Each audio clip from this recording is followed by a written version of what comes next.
Om Swastiastu. Baik, perkenalkan nama saya Nimade Arsta Gayatri Fejanti, absen 23 dari kelas 12 MIPA 7. Saya di sini akan menjelaskan pengaruh positif dan negatif iptek terhadap kemajuan bangsa dalam aspek ekonomi. Sebelumnya, saya menjelaskan apa itu iptek. Iptek merupakan suatu sumber informasi yang dapat meningkatkan pengetahuan ataupun wawasan seseorang di bidang teknologi. Dapat juga dikatakan definisi iptek ialah segala sesuatu yang berhubungan dengan teknologi, baik itu penemuan yang terbaru yang bersangkutan dengan teknologi ataupun perkembangan di bidang teknologi itu sendiri. Dengan berkembangnya iptek ini pastinya dapat memberi dampak positif dan negatif bagi kehidupan manusia. Untuk dampak positifnya itu salah satunya kemudahan pemasaran bisnis. Nah, kemajuan iptek dapat memudahkan kita dalam proses pemasaran bisnis. Sekarang bisnis tidak dipasarkan langsung ke rumah-rumah, namun dipasarkan secara online melalui iklan. Kita dapat membuat iklan dan mempromosikannya melalui sosial media seperti Instagram, YouTube, TikTok yang lagi viral di masa pandemi ini, dan masih banyak lagi. Dengan demikian, target yang diperoleh juga semakin banyak. Kemajuan iptek ini juga berdampak pada luasnya pemasaran. Suatu perusahaan bisa menjangkau pasar lebih luas sebab para pembeli yang mengakses internet tidak ada batasan tempat dan waktu. Bisnis yang berbasis TIK dapat memudahkan transaksi bisnis perusahaan atau perorangan. Ada pemanfaatan TIK untuk membuat layanan baru dalam bisnis, antara lain internet banking, SMS banking, dan e-commerce. Di bidang ekonomi, kemajuan iptek memang sangat dirasakan.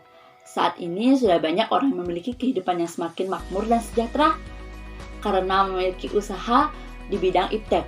Semua kegiatan perekonomian juga mengalami peningkatan yang cukup signifikan. Dengan adanya kemajuan iptek ini, ada dampak positif dengan perkembangannya iptek, pasti ada juga dampak negatifnya. Nah, untuk dampak negatifnya, itu yang pertama terjadinya pengangguran bagi tenaga kerja yang tidak mempunyai kualifikasi yang sesuai dengan yang dibutuhkan.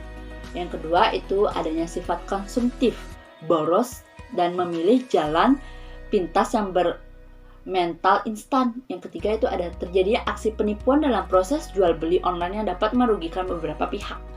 Yang keempat, itu ada pembobolan sebuah lembaga atau rekening perorangan yang mengakibatkan kerugian finansial yang besar. Yang kelima, itu ada terbukanya pasar bebas, memungkinkan produk luar negeri masuk dengan mudahnya. Dengan banyaknya produk luar negeri yang masuk dengan harga yang lebih murah, dapat mengurangi rasa kecintaan kita terhadap produk dalam negeri.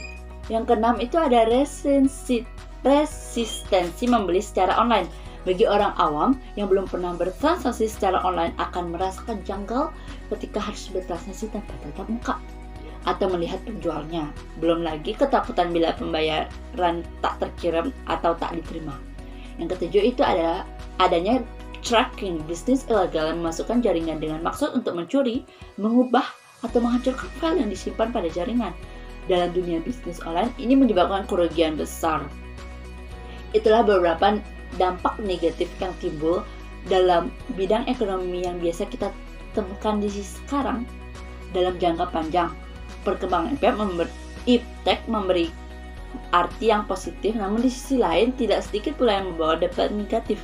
Maka dari itu kita harus lebih bijak dalam menggunakan teknologi agar tidak disalahgunakan nantinya. Sekian dari saya, terima kasih. Om Santi Om.